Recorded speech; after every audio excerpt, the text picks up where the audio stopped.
En Daniel 8 identificaremos dos poderes que sus orígenes no son de este mundo. Estos disputarán la batalla final por el dominio del planeta y se materializarán ante nuestros ojos para desarrollar lo que Apocalipsis llama el Armagedón, el gran conflicto final. Soy Daniel Hurtado y en el video de hoy estudiaremos el surgimiento del Anticristo, su desarrollo histórico y su conexión con el capítulo 12 de Apocalipsis. Así que no te muevas y vamos a ellos. Bienvenidos al Apocalipsis de Daniel.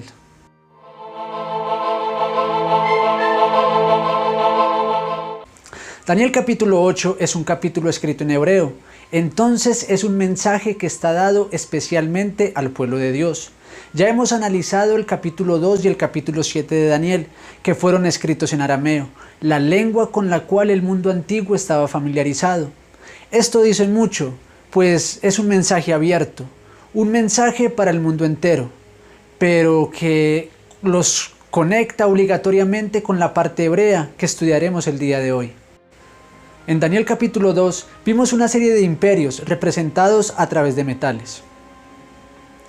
Oro, Babilonia; plata, dos brazos, los medos y los persas; bronce, Grecia; hierro, dos piernas, una pierna es Roma y hoy veremos la otra; barro de alfarero, Estados Unidos de Norteamérica; la mezcla del hierro y del barro junto con 10 dedos, el nuevo orden mundial; y la piedra, el reino de Cristo. Esto lo estudiamos y confirmamos con Apocalipsis capítulo 17, que a través de sus símbolos representa lo mismo, pero con muchos más detalles.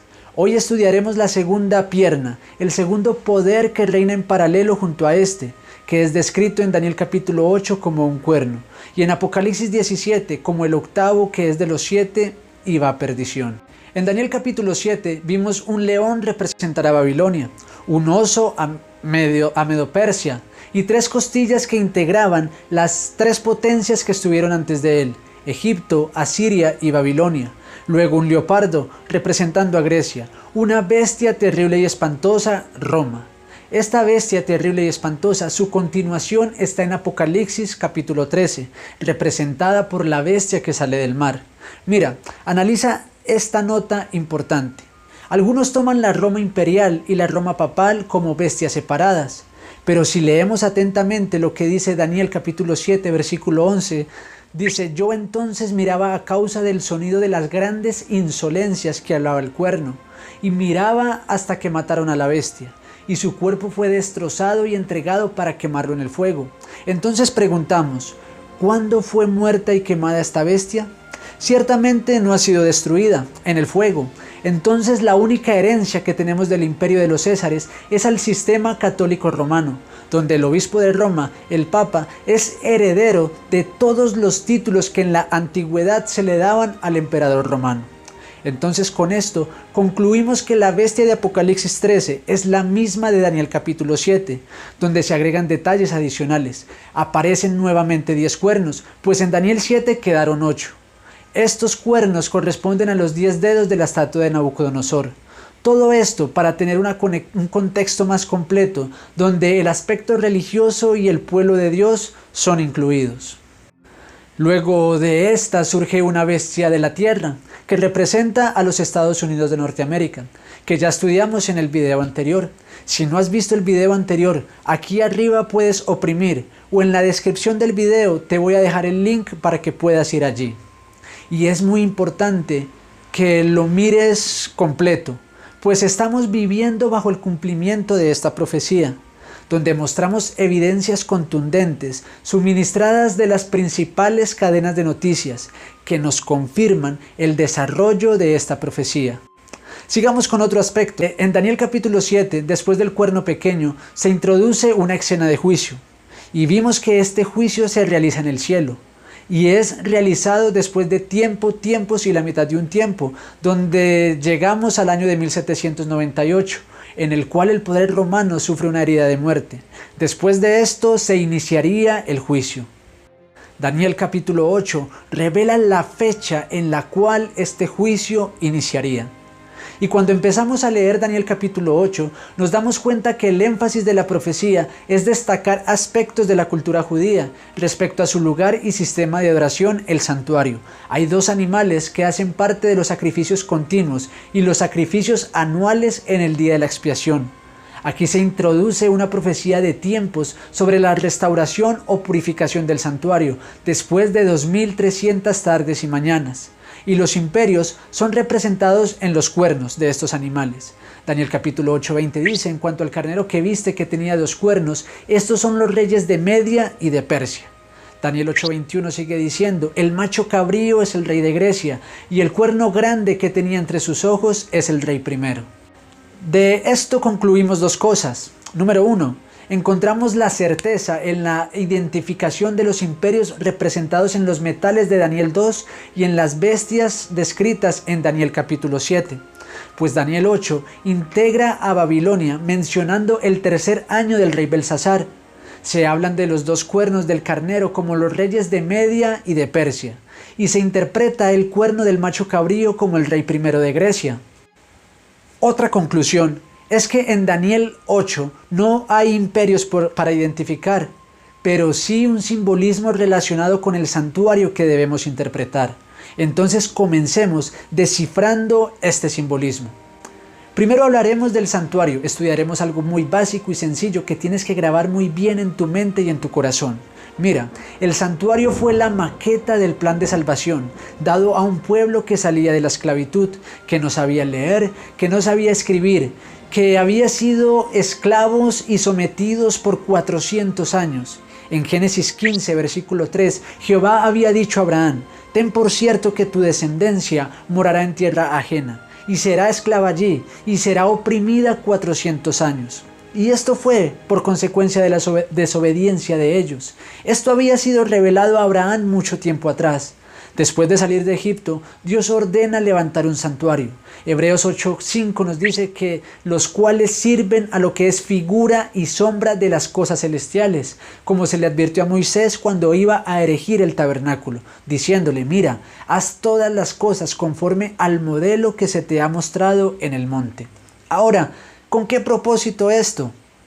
Con el propósito de ilustrar a este pueblo y a todos los seres humanos de todos los tiempos, cómo el ser humano podía ser restaurado, perdonado y finalmente recibir la vida eterna. Dios escoge y utiliza este pueblo hebreo como instrumento para que el santuario fuera mostrado y enseñado al mundo, como solución para el pecado y la reconciliación con Dios por el sacrificio que el Mesías haría en esta tierra para pagar por el pecado del mundo. Mira, Dios es justicia, y la justicia consiste en el cumplimiento de la ley. Por la ley es el conocimiento del pecado. Cuando leemos en Romanos 3:20 nos dice porque por medio de la ley es el conocimiento del pecado y la infracción de esa ley demanda la muerte del pecador. Romanos 6:23 dice porque la paga del pecado es muerte. Ahora Romanos 3:23 nos dice por cuanto todos pecaron y están destituidos de la gloria de Dios, entonces todos necesitamos al Cordero de Dios que quita el pecado del mundo. Otro atributo de Dios es el amor. Primera de Juan 4:8 dice: el que no ama no ha conocido a Dios, porque Dios es amor. Ahora te pregunto, ¿qué amor hay en un Dios que mata al pecador? Y si el pecador es perdonado por el amor de Dios, entonces ¿qué justicia hay en esto? Por lo tanto, no es necesaria la ley, pues contradice el amor. Y estos eran los argumentos del querubín grande, protector, que había sido puesto en el santo monte de Dios. Allí estuvo en medio de las piedras de fuego. Este ángel se paseaba, y perfecto eran todos sus caminos, desde el día en que fue creado hasta que se halló en él maldad. Esto nos lo dice Ezequiel capítulo 28, versículos 14 y 15. En el arca del pacto que estaba en el lugar santísimo habían 2 querubines que inclinaban su rostro en reverencia, protegiendo el interior del arca. Allí se encontraba la Shekinah y debajo del propiciatorio, es decir, la tapa de esta arca, estaba la ley de Dios. Lucifer en el cielo era un querubín protector y hacía parte de los que protegían la ley de Dios. Pero se halló en este ángel maldad. Ezequiel 28:16 dice: a causa de la multitud de tus contrataciones fuiste lleno de iniquidad y pecaste. El origen del pecado es un misterio. En 2 de Tesalonicenses se dice que ya está en acción el misterio de la iniquidad, que está personificado en Satanás, quien fue el originador. Por el arca del pacto y la ley de Dios dentro de esta, podemos inferir, al ser una sombra de lo que está en el cielo, que la ley de Dios es la base del fundamento de su gobierno. De hecho, para que exista un gobierno tiene que formularse una constitución. Tener leyes o de lo contrario no sería un gobierno. Entonces la integridad de Dios, su gobierno, su ley y perfección fueron puestas en tela de juicio por Lucifer. Una revolución se inició en el cielo. En la tierra, las revoluciones buscan el cambio violento y radical en las instituciones políticas de la sociedad. Lucifer, al encontrar supuestas fallas en el sistema del gobierno de Dios, inició esta revolución, que provocó la expulsión de este querubín protector. Isaías 14:12 al 14 dice: ¿cómo caíste del cielo, lucero, hijo de la mañana? Derribado fuiste a tierra, tú que debilitabas a las naciones. Tú que decías en tu corazón: subiré al cielo, en lo alto, junto a las estrellas de Dios levantaré mi trono, y en el monte del testimonio me sentaré, en los extremos del norte. Sobre las alturas de las nubes subiré, y seré semejante al Altísimo. La rebelión de este ángel caído tuvo acogida en la tierra.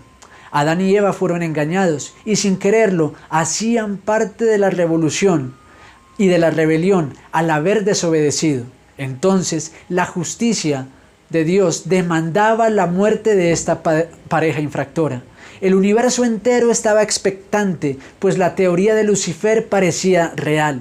Dios no podía ser amor y justicia al mismo tiempo. ¿Cuál sería el destino de esta pareja? ¿Serían tratados con justicia o tratados con amor? Alguna de las dos tenía que ser aplicada, pero cualquiera de estas dos daría la razón a aquel ángel opositor. El gobierno de Dios parecía estar en jaque. Pero algo maravilloso sucedió. La justicia y el amor se representaron en la persona del Hijo de Dios. Juan 3:16 dice: de tal manera amó Dios al mundo, que ha dado a su Hijo unigénito, para que todo aquel que en él crea no se pierda, sino que tenga vida eterna. La justicia demandaba la muerte del transgresor. Lucifer no era consciente que en caso de presentarse infracción de la ley, había un plan de salvación. El Hijo de Dios se ofrecería a morir por el pecador. Por eso, en Jeremías 23:6 tú puedes leer: este será su nombre con el cual le llamarán Jehová, justicia nuestra. Isaías 53:5, 7 y 10 dice: mas él herido fue por nuestras rebeliones, molido por nuestros pecados. El castigo de nuestra paz fue sobre él, y por su llaga fuimos nosotros curados. Angustiado él y afligido, no abrió su boca. Como cordero fue llevado al matadero, y como oveja delante de sus trasquiladores enmudeció, y no abrió su boca. Con todo eso, Jehová quiso quebrantarlo, sujetándole a padecimiento. ¿Sabes? La ley es inmutable. La palabra de Dios no cambia. Isaías 48 dice: sécase la hierba, marchítase la flor, mas la palabra del Dios nuestro permanece para siempre. Santiago 1:17 dice: toda buena dádiva y todo don perfecto desciende de lo alto, del Padre de las luces, en el cual no hay mudanza ni sombra de variación. En vez de abolir o cambiar la ley de Dios, este dio a su Hijo para padecer en la cruz del Calvario por el pecado, que es la transgresión de la ley. Y la ley es el fundamento de la justicia, pues la justicia es el cumplimiento de la ley. El amor implicaba la misericordia y el perdón, y esto fue lo que se extendió a esta pareja infractora. Se les otorgó gracia en los méritos del Hijo de Dios, quien fue ejemplificado a través del Cordero que fue inmolado desde el principio del mundo, como lo dice Apocalipsis 13:8. Juan 1:29, Juan el Bautista vio a Jesús que venía a él y dijo: he aquí el Cordero de Dios, que quita el pecado del mundo. Un cordero, como símbolo del Hijo de Dios, fue escogido para representar la muerte de éste en favor del pecador, y una serie de rituales, fiestas y ceremonias que tipificaban a este Salvador y su misión en la tierra. Ahora, el pecador por fe debía aceptar la gracia que le era suministrada, ofreciendo en sacrificio a un cordero. Después de salir de Egipto, a Moisés se le da un diseño del santuario, donde los sacrificios debían ser ejecutados, con un simbolismo allí representado que traza el plan de salvación, señalado por un camino de sangre. Hebreos 9:22 dice, sin derramamiento de sangre no se hace remisión de pecados. Entonces, si un impenitente quería salvación, debía reconocer que era pecador. La ley de Dios le mostraba ese pecado y la necesidad de un Salvador. Esta ley fue dada o recordada a Moisés en el monte de Oreb, en la cordillera del Sinaí. Esta ley estaba dentro del arca del pacto. Primera de Reyes 8:9 dice, en el arca ninguna cosa había, sino las 2 tablas de piedra que allí había puesto Moisés en Oreb, donde Jehová hizo pacto con los hijos de Israel, cuando salieron de la tierra de Egipto. Ya mencionamos que esta ley es la base de su gobierno. Entonces, una vez reconocido el pecado por el penitente, éste era sometido a una serie de leyes para expiar ese pecado. Debía buscar un cordero sin defecto, poner sus manos sobre él y confesar su pecado sobre el cordero. Este cordero era degollado en el altar del holocausto. Luego el sacerdote lavaba sus manos en la fuente de bronce, que era el segundo mueble del atrio. Posteriormente, el sacerdote llevaba esta sangre al lugar santo, donde se encontraban 3 muebles, un candelabro de 7 brazos, una mesa con 12 panes y un altar de incienso. Luego el sacerdote, una vez al año, entraba al lugar santísimo para el día del Yom Kippur o la expiación, donde entran estos animales de la profecía que estamos estudiando en Daniel capítulo 8. Estas leyes de expiación por el pecado, que incluía fiestas, lunas nuevas y sábados, estaban puestas al lado del arca del pacto. Deuteronomio 31:26 dice, tomad este libro de la ley y ponedlo al lado del arca del pacto de Jehová vuestro Dios, y esté allí por testigo contra ti. Aquí hay algo muy importante que muchos no entienden. Con la muerte de Cristo, la ley que quedó clavada en la cruz era esta ley que estaba al lado del arca del pacto, quien demarcaba o señalaba los rituales y ceremonias que el pueblo de Dios debía hacer para la expiación del pecado. Pero recordemos que todas estas fiestas, sacrificios y rituales apuntaban a Cristo como el Salvador que vendría. Pero una vez, Hebreos 10:12 dice que Cristo, habiendo ofrecido una vez para siempre un solo sacrificio por los pecados, se ha sentado a la diestra de Dios. Esta ley ceremonial quedó abolida, quedó clavada en la cruz, quedó, como dice Colosenses 2:14, anulada el acto de los decretos que había contra nosotros, que nos era contraria, quitándolas del medio y clavándola en la cruz.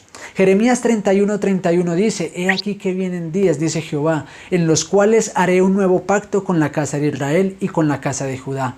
Hebreos 8:1 y 2 sigue diciendo, ahora bien, el punto principal de lo que venimos diciendo es que tenemos tal sumo sacerdote, el cual se sentó a la diestra del trono de la majestad en los cielos, ministro del santuario y de aquel verdadero tabernáculo que levantó el Señor y no el hombre. Ahora estamos bajo un nuevo pacto. Hebreos 8:10 dice, por lo cual este es el pacto que haré con la casa de Israel después de aquellos días, dice el Señor. Pondré mis leyes en la mente de ellos y sobre su corazón las escribiré, y seré a ellos por Dios y ellos me serán a mí por pueblo. Entonces, conectando lo que hemos dicho, el santuario muestra el plan de salvación en 3 pasos, que utilizaron los hebreos de antaño y que utilizamos nosotros hoy bajo el nuevo pacto, donde nuestro sumo sacerdote es Cristo Jesús y nosotros, primera de Pedro 2:9 dice, somos linaje escogido, real sacerdocio, una nación santa, pueblo adquirido por Dios para que anunciemos las virtudes de aquel que nos llamó de las tinieblas a su luz admirable. Así que hermanos, teniendo libertad para entrar en el lugar santísimo por la sangre de Jesucristo, dice Hebreos 10:19, entonces entremos continuamente a Él, pues somos real sacerdocio en este nuevo pacto, teniendo acceso al santuario, pues ahí está el plan de salvación, dividido en 3 partes, ilustradas por el atrio, el lugar santo y el lugar santísimo. Número 1, el atrio. Representa la justificación por la fe. Marcos 16:16 dice, el que creyere y fuere bautizado será salvo, mas el que no creyere será condenado. Y esto está ilustrado en el atrio. Creo en el Cordero de Dios que quita el pecado del mundo. Confieso mis pecados sobre el Cordero. Creo que su muerte en la cruz me limpia de pecado. Esto es el altar del sacrificio. Y luego me bautizo. Esto es representado en la pila de bronce. El siguiente paso, el paso número 2, es la santidad. Hebreos 12:14 dice: seguid la paz con todos y la santidad, sin la cual nadie verá al Señor. Aquí encontramos algo muy preocupante. No basta la justificación por la fe, aunque es el primer paso. Debemos ser santos para poder ver al Señor. Pero el santuario nos da la solución. La santidad se adquiere en el lugar santo. ¿Cómo es esto? Mira, el pan representa la palabra de Dios. El altar del incienso, la oración. El candelabro de 7 brazos al Espíritu Santo, al cual se recibe cuando se es bautizado. Y el sacerdote continuamente, es decir, mañana y tarde, todos los días entraba a este lugar. Entonces nosotros continuamente, mañana y tarde, debemos, número 1, alimentarnos de la palabra de Dios, la mesa de los panes. Número 2, orar mañana y tarde como mínimo, pues el consejo del apóstol Pablo es orar sin cesar. Y esto es representado en el altar del incienso. Número 3, pedir y recibir al Espíritu Santo todos los días, el candelabro de 7 brazos. Mateo 5:16 dice: así alumbre vuestra luz delante de los hombres, para que vean vuestras buenas obras y glorifiquen a vuestro Padre que está en los cielos. Ayudar y dar a conocer a otros del plan de salvación es ser luz para el mundo. Entonces, orando, estudiando y testificando continuamente todos los días, la santidad de Dios quedará grabada en nosotros. Estaremos preparados para el tercer paso. Número 3, el lugar santísimo, la glorificación. Romanos 8:17 dice: y si hijos también herederos, herederos de Dios y coherederos con Cristo, si es que padecemos juntamente con Él, para que juntamente con Él seamos glorificados. Cuando Cristo venga en las nubes de los cielos y diga, Mateo 25:34, venid benditos de mi Padre, heredad el reino preparado para vosotros desde la fundación del mundo. Y esto es el lugar santísimo, cuando tú y yo podamos ver cara a cara a nuestro Dios. Hemos visto una pequeña y muy resumida, pero importantísima aplicación del santuario. Entonces recordemos una vez más el plan de salvación representado por el santuario. Número 1, el atrio, la justificación por la fe. Número 2, el lugar santo, la santificación. Número 3, el lugar santísimo, la glorificación. En el próximo video analizaremos al carnero y al macho cabrío. Comparte con otros este contenido. Suscríbete para que te llegue la notificación del video que estaremos subiendo pronto. Que Dios te bendiga, es el deseo del Apocalipsis de Daniel. Chao.